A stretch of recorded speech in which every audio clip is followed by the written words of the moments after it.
Hello and welcome back to my channel life speaks by नवी।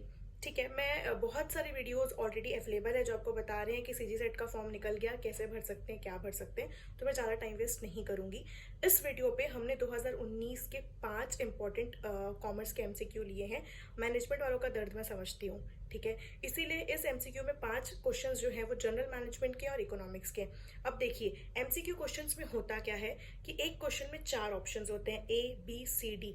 तो अभी इस video में हम सिर्फ for example option A correct है तो हम सिर्फ उसको नहीं पढ़ेंगे, हम चारों को पढ़ेंगे। क्यों?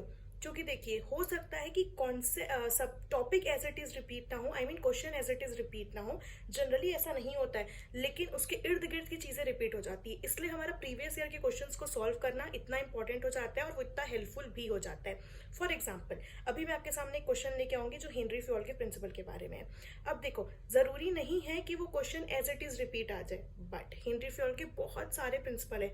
अगर मैंने वो पीवाईक्यू पढ़ा, उस टॉपिक को मैंने पढ़ लिया कि हाँ भाई हेनरी फ्योल का प्रिंसिपल पूछा, तो मैं हेनरी फ्योल के सारे प्रिंसिपल को पढ़ लेता हूँ, तो मेरे से कोई भी कॉन्सेप्ट उस टॉपिक से रिलेटेड बनेगा। ठीक है, तो 5 क्वेश्चन, 20 से ज्यादा कॉन्सेप्ट्स अभी इस वीडियो में हम करेंगे, आराम से पढ़ेंगे। वीडियो के साथ साथ में आप डिस्क्रिप्शन में आप साइड में पैरेलली देखेंगे वो क्वेश्चन और उसका पूरा डिस्क्रिप्शन, साथ ही साथ वो जो लिखा हुआ कंटेंट है उसका पीडीएफ में डाल दूंगी, ठीक है, so that you can download it. क्योंकि मैं उस तरीके से नोट्स बना के पढ़ती हूँ, आपको भी बहुत हेल्पफुल हो जाएगा। अगर आपके पास टैब है और लैपटॉप है तो आप कैसे नोट्स बना सकते हैं ईजी फास्ट, बाद में आप उसको प्रिंट आउट्स निकलवा सकते हैं, तो वो आपके लिए हैंडी नोट्स की तरह काम करते हैं। ठीक है, so without wasting any further time let's get started. पहला क्वेश्चन जो मैंने लिया है, जो 2019 के पेपर में क्वेश्चन नंबर 4 में आया था, वो है कि which of the following is not included in job description. ठीक है, option A working condition, option B duties, and option C work experience, and option D hazards. ठीक है, अब तो पहले समझने वाली बात यह है कि जॉब डिस्क्रिप्शन क्या है। देखो, जॉब डिस्क्रिप्शन एचआर का बहुत इंपॉर्टेंट कॉन्सेप्ट है। ठीक है, अब जॉब डिस्क्रिप्शन में क्या चीज इंक्लूड नहीं की जाती, ये आपका क्वेश्चन पूछ रहा है, तो पहले समझ लेते हैं जॉब डिस्क्रिप्शन क्या है। लिखा है कि जॉब डिस्क्रिप्शन बेसिकली क्या क्या चीजों को बताता है। जॉब के टाइटल को बताता है, किस डिपार्टमेंट में काम करोगे ये बताता है, क्या क्वालिफिकेशन की रिक्वायरमेंट है ये बताता है, ओवरऑल समरी देता है आपके जॉब की, एक रिपोर्ट देता है आपके जॉब की, क्या ड्यूटीज और रिस्पॉन्सिबिलिटीज आप परफॉर्म करोगे उस पर्टिकुलर जॉब में। ठीक है, जैसे आप किसी कंपनी में जा रहे हो तो वहाँ की वर्किंग कंडीशन कैसी होगी, वहाँ का एटमॉस्फेयर कैसा होगा, वहाँ का लीव पैटर्न कैसा होगा, वहाँ की एचआर पॉलिसी कैसी होगी, किस रोल में आप वर्क करेंगे, आपके बॉसेस कौन कौन होंगे, आप किस चेन ऑफ हायरार्की को फॉलो करेंगे, वो सारी चीजें उसमें रहती हैं। ठीक है, आपका परफॉर्मेंस कैसा रहेगा, ठीक है, क्या वो आपसे एक्सपेक्ट करते हैं, कितनी सैलरी आप उनसे एक्सपेक्ट कर सकते हो। ठीक है, क्या लीगल कंप्लायंसेस हैं जो उस जॉब से रिलेटेड हैं। जैसे फॉर एग्जांपल अगर आप सीए हो तो आप फ्रॉड नहीं कर सकते अकाउंटेंसी को लेके, है ना, तो ये लीगल कंप्लायंसेस है। तो वैसे ही कुछ कुछ हर एक एक जॉब की कुछ ना कुछ लीगल कंप्लायंसेस रहती है। क्या रूल्स एंड रेगुलेशन है, कैसा रिक्रूटमेंट और सिलेक्शन पैटर्न है, उस जॉब को अटेन करने के लिए, पाने के लिए क्या आपको रिटन टेस्ट देना है, डायरेक्ट इंटरव्यू हो जाएगा, एक्सेट्रा एक्सेट्रा। तो जॉब डिस्क्रिप्शन में ये सारी चीजें आती हैं, एक पूरा ओवरऑल व्यू। करेक्ट है, इसमें आपको कहीं भी दिखा कि जॉब डिस्क्रिप्शन में आपके जो वर्क एक्सपीरियंस के बारे में बात की जाती है? नहीं। ठीक है, तो इसका करेक्ट आंसर हो जाएगा सी वर्क एक्सपीरियंस। ठीक है, अब आपके दिमाग में एक क्वेश्चन आएगा कि कहीं कहीं जॉब में रिक्वायरमेंट रहती है कि आपका वर्क एक्सपीरियंस इतना होना चाहिए। That is because company wants to save their time. ठीक है, कि अगर कोई एक्सपीरियंस बंदा आएगा तो वो काम को जल्दी करेगा, अच्छे से परफॉर्म करेगा। ठीक है, बट वो जॉब डिस्क्रिप्शन की डेफिनेशन में नहीं आता है। ठीक है, नेक्स्ट क्वेश्चन जो हमने लिया है that is question number 8, economics का क्वेश्चन है। Marginal utility refers to dash change in total utility obtain from dash of an additional unit of commodity. Option A purchase, B है क्रिएशन, सी है production, D है consumption. अब समझने वाली बात यह है कि मार्जिनल यूटिलिटी क्या है। देखो, यूटिलिटी का मतलब क्या है, यूज, कंजप्शन। मार्जिनल यूटिलिटी का मतलब है एक एडिशनल सेटिस्फेक्शन जो आपको एडिशनल कंजप्शन से आता है। ठीक है, अगर आप डेफिनेशन में जाओगे तो marginal utility refers to additional satisfaction और बेनिफिट जो एक कस्टमर डिराइव करता है from consuming one more unit of goods और सर्विसेज। ठीक है, कैसे आया मुझे, फॉर एग्जाम्पल अगर एक बनाना खाने से जो मुझे सेटिस्फेक्शन आएगा वो दूसरा बनाना खाने से अलग होगा। ठीक है, तीसरा बनाना खाने से अलग होगा और चौथा बनाना खाने से अलग होगा, है ना, और धीरे धीरे मेरी यूटिलिटी डिक्लाइन होते जाएगी। क्यों? क्योंकि मेरा पेट भरते जाएगा। है ना, समझ रहे हो? इसी को हम डिक्लाइनिंग मार्जिनल यूटिलिटी का कॉन्सेप्ट भी बोलते हैं। इसमें लिखा हुआ है, देखो, typically the principle of diminishing marginal utility applies, meaning a person consume more units of goods and services, the additional satisfaction from each extra unit tends to decrease. For example, पहले size के pizza में जो मेरा satisfaction है वो चौथे slice के pizza में नहीं है, ठीक है? पांचवे में और कम हो जाएगा, छठवें में मैं खा ही नहीं पाऊंगी, ठीक है? Measurement marginal utility can be quantified and is often measured in units of utility. मतलब हम, अगर आपसे पूछा जाए कि मार्जिनल यूटिलिटी का मेजरमेंट कैसे किया जाता है, तो यूटिलिटी के टर्म्स में उसको मेजर किया जाता है, ठीक है? फिर लिखा हुआ है consumer behaviour, understanding marginal utility helps consumer choice, consumer aims to allocate their resources to maximize their total utility, balancing the marginal utility of different goods and services. मतलब मार्जिनल यूटिलिटी को अगर आप कॉन्सेप्ट को समझोगे तो आप consumer के consumption pattern को भी अच्छे से समझ सकते हो। फिर इकोनॉमिक इम्प्लीकेशन में मार्जिनल यूटिलिटी का बहुत बड़ा योगदान है, क्योंकि वो क्रिटिकली रोल प्ले करता है to understand demand and supply theory, basically demand theory को, ठीक है? Law of demand, law of supply अच्छे से पढ़ के जाइएगा, बहुत पुराने बेसिक कॉन्सेप्ट्स हैं, कभी भी रिपीट हो सकते हैं, ठीक है? The next question is an effective target market the marketer should focus on। एक इफेक्टिव टारगेट मार्केट क्या होता है, प्रभावी लक्ष्य बाजार क्या है, उसमें मार्केटर को किस चीज पे फोकस करना चाहिए? Option A market targeting, option B market positioning, option C market segmentation और ऑल ऑफ दी अबो। बाजार लक्ष्य पर, स्थिति पर या खंडीकरण पर, ठीक है? ठीक है, बहुत इजी क्वेश्चन है। बोल रहा है कि इफेक्टिव टारगेट मार्केट में एक मार्केटर को, बेचने वाले को, ठीक है, जिसको काम करना है, बिजनेस पर्सन को किस चीज पे फोकस करना चाहिए। इसके पहले कि हम इसके आंसर पे जाएं, लेट अस अंडरस्टैंड कि मार्केट टारगेटिंग क्या होता है, ठीक है? आपको दिख रहा होगा स्लाइड में। मार्केट टारगेट मतलब क्या है? Market targeting refers to the process in which a company evaluates and selects one or more segments। मैं किस मार्केट को टारगेट कर रही हूँ? फॉर एग्जाम्पल, देखो, एग्जाम्पल से समझोगे तो चीज़ें हमेशा याद रहेंगी। जैसे किंडर जॉय, ठीक है? किंडर जॉय अगर मेरा प्रोडक्ट है तो मेरा टारगेट मार्केट कौन सा है ना? किड्स है मेरा टारगेट मार्केट। तो मैं एड्स कैसे बनाऊंगी? ऐसे एड्स बनाऊंगी जो बच्चों को याद हो जाए, जो बच्चों को पसंद आए, ठीक है? बच्चे उसको देख के वो करने लगते हैं। मैं कैसी पैकेजिंग रखूंगी कि बच्चे उसको देख के अट्रैक्ट हो जाएं, उनका लेने का मन करे, अंदर में टॉय गिफ्ट करूंगी ताकि वो बार बार उस प्रोडक्ट को मांगे। तो what is my target market?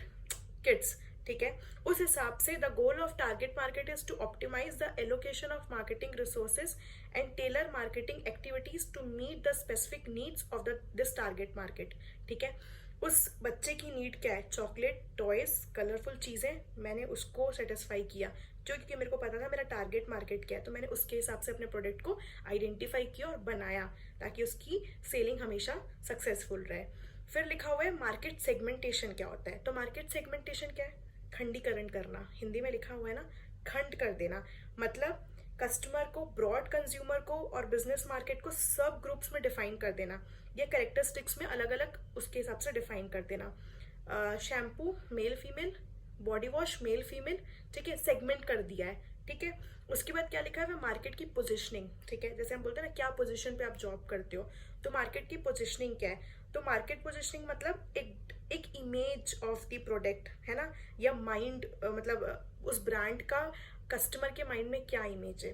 For example, अगर मैं प्यूमा बोलती हूँ, ठीक है, तो आपके दिमाग में आता है स्पोर्टी, फंकी, स्नीकर, शूज, ये आपके दिमाग में आएगा। वही अगर मैं कैडबरी बोल दूँ तो आपके दिमाग में आएगा मीठा, dark in colour, blue colour, ये सब आपके दिमाग में आएगा।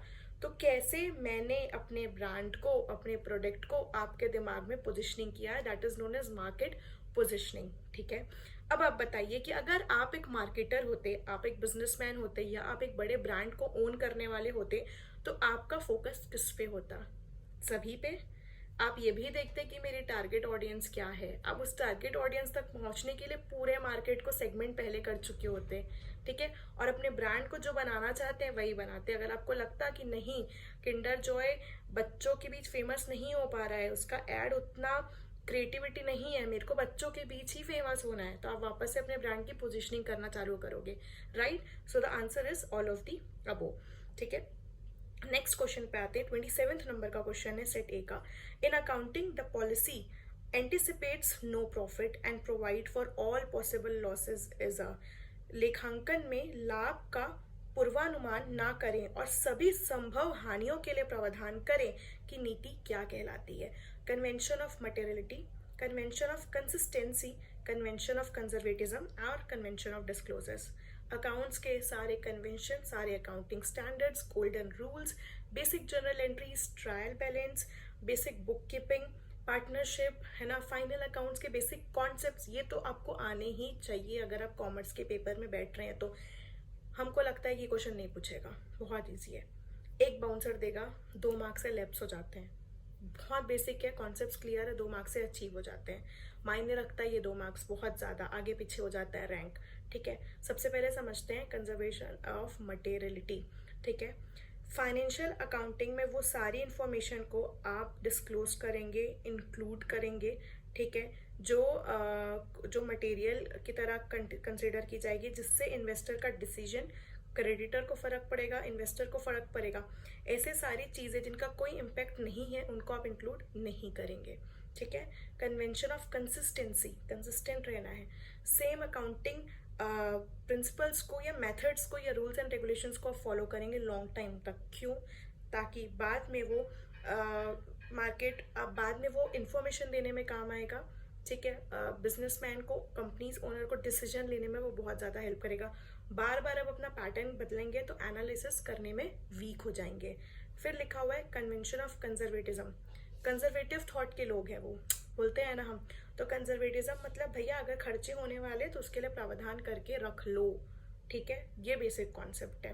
कन्वेंशन ऑफ डिस्क्लोजर, डिस्क्लोजर मतलब आपको सारी इंफॉर्मेशन अकाउंट्स में डिस्क्लोज करनी है, कुछ भी चीज़ छुपानी नहीं है, ताकि फेयर अकाउंटेंसी हो, क्लियर अकाउंटेंसी हो, बैलेंस्ड अकाउंटेंसी हो। ठीक है, ठीक है। उसके बाद आखिरी क्वेश्चन हमने लिया था कि how many principles are there, Henri Fayol has suggested dash number of management principles. मैंने बोला था ना ये क्वेश्चन हम करेंगे। तो कितने मैनेजमेंट प्रिंसिपल्स को हेनरी फ्यूल ने कंसिडर किया है? ठीक है, ये एक क्वेश्चन था। तो कितने प्रिंसिपल्स को कंसिडर किया है? 14 प्रिंसिपल को कंसिडर किया है, 14 प्रिंसिपल्स को कंसिडर किया है। ठीक है, एक एक करके एक एक लाइन का उसका डेफिनेशन देख लेते हैं। Number 1, division of work. ठीक है, वर्क को डिवाइड करना है। ठीक है, एलोकेट करना है। अथॉरिटी मतलब right to give orders and powers to enforce obedience. आप किसी को अगर काम देंगे तो उसको अथॉरिटी भी दीजिए काम करने की और करवाने की। डिसिप्लिन, एम्प्लॉय को एक ऑर्गेनाइजेशन के रूल्स रेगुलेशन को फॉलो करना है। यूनिटी ऑफ कमांड, हर एक एम्प्लॉय एक सुपीरियर से कमांड लेगा। ये प्रिंसिपल इसलिए लाया गया है ताकि कंफ्यूजन ना हो। अगर आप एक वर्क के लिए 3-4 बॉसेस से ऑर्डर लेंगे तो बहुत कंफ्यूजन क्रिएट होता है। यूनिटी ऑफ डायरेक्शन, एक सिंगल प्लान है, उसमें सब इंश्योर करेंगे कि सारे एफर्ट्स उस प्लान पे जा रहे हैं। 3-4 5-5 प्लान ऐसे हॉच पॉच सिचुएशन नहीं आने चाहिए। Subordination of individual interest to general interest, मतलब जब आप एक कंपनी में काम करते हैं तो आप अपना पर्सनल हित के बारे में नहीं सोचते, पर्सनल मोटिव, पर्सनल प्रॉफिट के बारे में नहीं सोचते। The whole company work as one team. ठीक है, रेन्यूमरेशन, फेयर एम्प्लॉय को फेयर कंपेंसेशन मिलना चाहिए।